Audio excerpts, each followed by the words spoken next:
And hello everybody, welcome back to episode number 238, I believe, of the CheckX series. If you're new here, as I say every single day, the CheckX series is pretty much all about me, your host, I've been discussing absolutely everything Neil talked about yesterday on X or Twitter, whatever you want to call it, the day before. Today we're going to discuss what he talked about yesterday on Saturday, August 15th, 2026. He posted just about 19 times yesterday. We're going to get right into the episode here, not to waste your guys' time. Starting off as we usually do with Tesla and specifically American manufacturing as well. Pretty short, just two things, but to start off the episode, Elon responded to a discussion regarding which American automaker is the most American, asserting that Tesla parts are overwhelmingly manufactured in the United States, not just assembled here. And last but not least, Elon also expressed a full agreement with a Tesla engineer's sentiment that solving hard problems requires a collective effort and that it matters only that a problem is solved completely rather than who receives the credit. I agree. And also moving on to SpaceX and Mars exploration. Starting off this segment, SpaceX officially closed its acquisition of Cursor, bringing their team into the SpaceX AI division, to enhance Grok's capabilities. Last but not least, Elon also personally invited a SpaceX AI engineer to visit Mars after the engineer expressed interest in going. Pretty cool. And moving on to Grok AI developments here. Starting off this segment, highlighted that Grok 4.6 successfully built a 3D shooter game from scratch in just 48 hours, an achievement he referred to as running the gauntlet.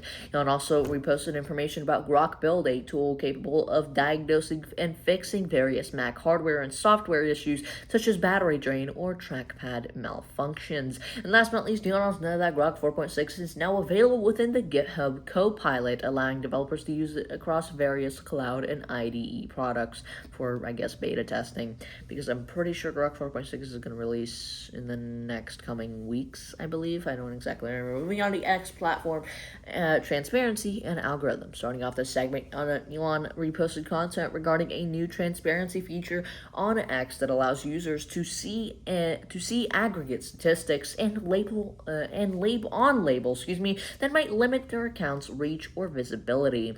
Last but not least, Elon also emphasized that X's open source code now makes government-required censorship visible to the public, specifically pointing to a new filter required for Brazil's 2026 election. Moving on to the AI industry and future scaling here. Starting off this segment, Elon engaged in a debate regarding Anthropic and its CEO Dario Amodei, excuse me if I'm pronouncing that wrong, commenting that the most entertaining outcome is the most likely, especially if ironic, and also in response to concerns about the concentration of AI power.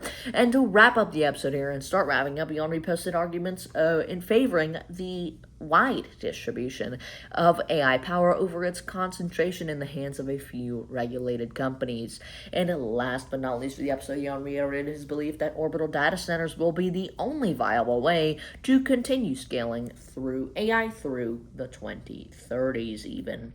And so on and so forth. But ladies and gentlemen, this pretty much wraps up episode number 238 of the CheckX series. Excuse me if I'm wrong about that, but this pretty much wraps up this episode. If you made it all to the end, I appreciate you for watching, or dropping a like, commenting, and subscribing if you haven't already. I also recommend going back and watching some of the other recent CheckX episodes. Just get a nice little sequence of events going today based on what Elon says every single day on Twitter, because at the end of the day, this is the CheckX series. I'm your host, and I'll see you in the next video.